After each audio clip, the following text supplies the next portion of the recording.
Olá, nós somos da Carbonfy, o podcast da Carbon Business School, a escola de negócios focada no mercado de crédito de carbono e finanças regenerativas.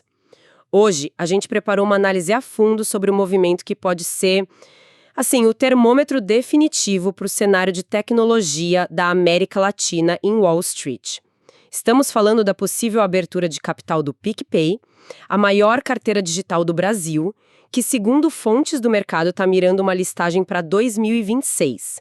E o que chamou a nossa atenção aqui não é só o tamanho da operação, é que essa não é uma história comum de uma fintech indo para a bolsa. A nossa análise mergulha nas complexidades de um evento que tem de tudo: implicações de governança, uma aposta de modelo de negócio e um potencial efeito dominó para todo o ecossistema brasileiro. É um teste real para ver se o investidor estrangeiro ainda tem estômago para o risco Brasil, sabe? Exatamente. E o ponto de partida de toda essa história, o que a torna realmente única, é uma constatação surpreendente. O fator que pode definir o sucesso ou o fracasso desse IPO de bilhões de dólares talvez não esteja na tecnologia, nem nos mais de 30 milhões de usuários. A chave de tudo parece ser a presença de uma única pessoa no conselho de administração. Marcelo Claure. A nossa conversa hoje é sobre como uma reputação global pode, na prática, valer bilhões. Peraí, vamos desdobrar isso, porque soa quase inacreditável. Você está dizendo que o destino de uma das maiores techs do Brasil depende mais de um nome do que dos próprios números? Em grande parte, sim. E para a gente entender o porquê, a gente precisa olhar para o que qualquer investidor em Nova York veria logo de cara. O controlador. O PicPay pertence ao grupo JF da família Batista. E por conta de um histórico complexo e muito conhecido, o mercado financeiro automaticamente aplica o que ele chama de desconto de governança. Certo, desconto de governança. É um termo que a gente ouve bastante, mas o que ele significa na prática? Tipo, comprar um carro de uma marca fantástica, mas que tem um histórico de problemas com o dono anterior. Aí você já oferece um valor menor por via das dúvidas. É uma analogia perfeita. Os investidores institucionais, especialmente os fundos de pensão, as gestoras globais, eles têm regras muito rígidas. Eles olham para o que chamam de risco de controlador.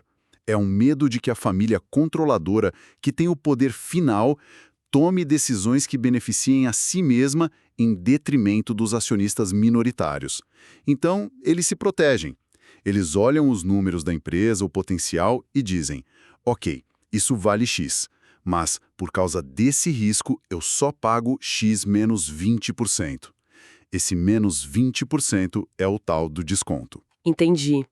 É uma penalidade preventiva, e é aí que o nome de Marcelo Claure entra como uma solução para anular essa penalidade. Precisamente. Ele não é um conselheiro qualquer. A gente está falando do ex-braço direito do Masayoshi Son no SoftBank. O homem que liderou reestruturações gigantescas e complicadíssimas como as da WeWork e da Shai. Ele é conhecido globalmente por ser um especialista em arrumar a casa. A percepção do mercado é que ele funciona como um fiador de governança. Um fiador é mais do que um conselheiro, então. É quase um selo de qualidade. Exato. Ele é visto como um verdadeiro escudo. E o movimento foi muito inteligente. Claure não apenas assumiu a presidência do conselho, ele também investiu capital próprio, comprou uma participação na empresa. A mensagem para Wall Street é cristalina. Eu, Marcelo Claure, não estou apenas emprestando o meu nome. Eu tô botando meu próprio dinheiro aqui. Exatamente. E eu não faria isso sem ter garantias absolutas de autonomia, de independência e de conformidade com as melhores práticas globais. Certo, mas sendo o advogado do diabo aqui, ele é um homem, um voto no conselho. Na prática, qual o poder real que ele tem se os controladores decidirem seguir por um caminho diferente do que ele acredita? Essa é a pergunta de $1 milhão, e a resposta está no capital reputacional dele. Se o Claure sentisse que a autonomia dele estivesse sendo limitada, a simples renúncia dele seria uma bomba atômica para o valor das ações. Seria um sinal para o mercado de que algo vai mal. Um sinal inequívoco. O poder dele não está no voto, mas na ameaça implícita da saída dele. Na prática, ele atua como um tradutor cultural. Ele entende a cultura de gestão da JF, que é conhecida por ser agressiva, eficiente, e traduz isso para a linguagem que os fundos globais entendem e exigem. Que é a linguagem da transparência, das práticas ESG, da previsibilidade. Isso. A estratégia é muito clara. Fazer o mercado esquecer o PicPay da JF e passar a enxergar o PicPay do Clauri, uma tech global pronta para brigar de igual para igual com o Nubank e Inter. Entendi a jogada de mestre na governança. É realmente uma blindagem de reputação. Mas isso me leva a outra questão. De que adianta ter a melhor governança do mundo se o modelo de negócio em si for uma aposta arriscada? E essa tese de super app no Brasil é uma aposta e tanto, né? É a segunda grande prova de fogo desse IPO. O conceito de super app é fascinante. Na Ásia ele é o padrão. O WeChat na China é o exemplo supremo. Lá você nasce, vive e morre dentro daquele aplicativo. Você conversa com amigos, paga a conta, compra no mercado, investe, chama um transporte. É um ecossistema fechado e completo. Enquanto aqui no Ocidente, a gente tem um aplicativo para cada uma dessas coisas.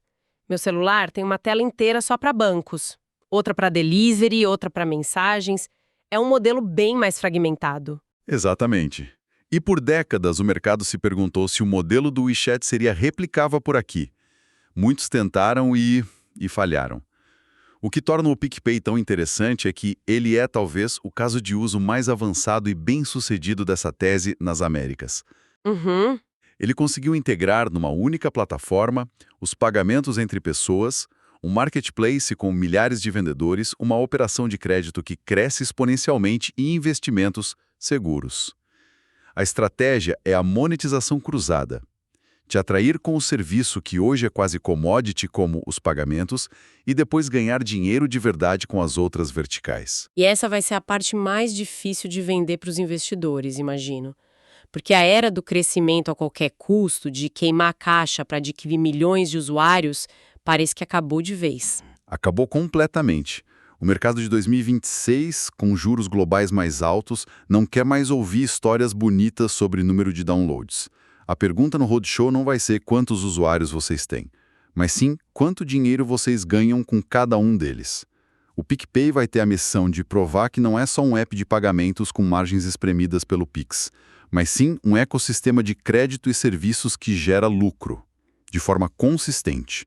É a famosa transição da métrica de vaidade para a métrica de sanidade. Perfeito. A métrica de vaidade são os impressionantes 30 e tantos milhões de usuários ativos. É um número ótimo para manchete, né? Claro. Mas a métrica de sanidade é o lucro líquido e o RPA, a receita média por cliente ativo. Que em bom português significa que não adianta ter um estádio lotado se ninguém está comprando nem a pipoca. O importante é saber quanto cada pessoa gasta lá dentro. Exatamente. E é por isso que a virada de chave recente do PicPay, o momento em que a empresa atingiu o ponto de equilíbrio e começou a reportar lucro, vai ser o pilar de toda a narrativa do IPO. Sem a prova de que esse super app não é apenas popular, mas também rentável, a história não se sustenta. O mercado não compra mais promessas. Beleza. Então, o cenário que se desenha é o seguinte: eles precisam passar por 2 portões gigantes. Primeiro, convencer o Wall Street de que a governança é a prova de balas, graças ao escudo Clauri. Segundo, provar que o modelo de super app é lucrativo e sustentável no Brasil. Se eles conseguirem, o que acontece no dia seguinte? Isso é só sobre o PicPay ou a porteira se abre para todo o mercado brasileiro? O impacto seria gigantesco. A gente está falando do que o mercado chama de janela de IPOs. Para as empresas de tecnologia, essa janela esteve praticamente fechada nos últimos anos. Com a subida dos juros nos Estados Unidos, o dinheiro ficou mais caro e os investidores ficaram muito mais avessos ao risco. Ninguém queria apostar em empresas que ainda queimavam caixa. A festa do dinheiro fácil acabou e todo mundo ficou mais seletivo. Exatamente. E um sucesso do PicPay seria o evento que reabriria essa janela com força. Não seria só o sucesso de uma empresa, mas a inauguração oficial da temporada de liquidez de 2026. Criaria o que a gente chama de efeito de arrasto positivo ou tailwinds. E o que isso significa na prática para as outras empresas? A gente veria uma fila de techs brasileiras indo para a Nasdaq? Sim, se o PicPay consegue uma boa avaliação, precificando as ações no topo da faixa esperada, isso gera um otimismo contagiante. Outras candidatas que estão na fila, tipo Madeira, Créditas, eBanks, elas olhariam para isso e pensariam: agora é a nossa hora, o apetite de investidor voltou. E mais, isso valida a tese de todos os fundos de Private Equity e Venture Capital que investiram pesado no Brasil na última década. Prova que é possível construir unicórnios aqui e ter uma saída, um exit, em moeda forte, que é o grande sonho de qualquer investidor. Mas e o outro lado da moeda? O que acontece se a oferta não for bem recebida? Se o mercado olhar e disser não, obrigado, ou forçar um desconto muito grande no preço? O sinal seria péssimo. Seria uma mensagem clara de que, mesmo com o escudo de governança como o Claure e com números de lucro, os investidores globais ainda veem o risco Brasil como excessivo. Ou pior, que eles não acreditam na capacidade das fintechs de segunda onda, aquelas que vieram depois do Nubank, de gerar valor de forma sustentável. Um fracasso do PicPay não fecharia a porta só para eles, mas para dezenas de outras empresas que sonham com o mesmo caminho. As conversas nos conselhos das outras startups mudariam da noite para o dia. Uau! As apostas são muito altas, então. Resumindo toda a nossa análise, o que a gente tem aqui é muito mais do que a venda de ações de uma empresa. O IPO do PicPay é um teste de maturidade para o nosso capitalismo. É a tentativa de provar uma tese muito poderosa, a de que uma governança de classe mundial, personificada por uma figura como Claure, e uma execução tecnológica de ponta podem superar qualquer estigma de origem, por mais complexo que seja. É exatamente isso. A conclusão é que tanto a Faria Lima quanto o Wall Street vão estar de olho em cada centavo dessa operação, em cada detalhe do processo de book building. O resultado vai ecoar por anos no nosso ecossistema de inovação. E pensando nisso tudo, essa história da governança sendo importada para destravar valor é o que mais me chama a atenção. Sem dúvida. E isso nos deixa com uma reflexão final, algo que essa análise inspira. A gente viu aqui como uma estrutura de governança robusta, nesse caso, trazida por uma figura de peso, pode ser a chave para destravar bilhões em valor. Se essa estratégia funcionar para uma empresa do tamanho do PicPay, o que isso significa para as startups que estão nascendo hoje? Uma questão e tanto. Quer dizer que a governança deixou de ser apenas um slide bonito na apresentação para investidores e virou o próprio produto principal. Exatamente.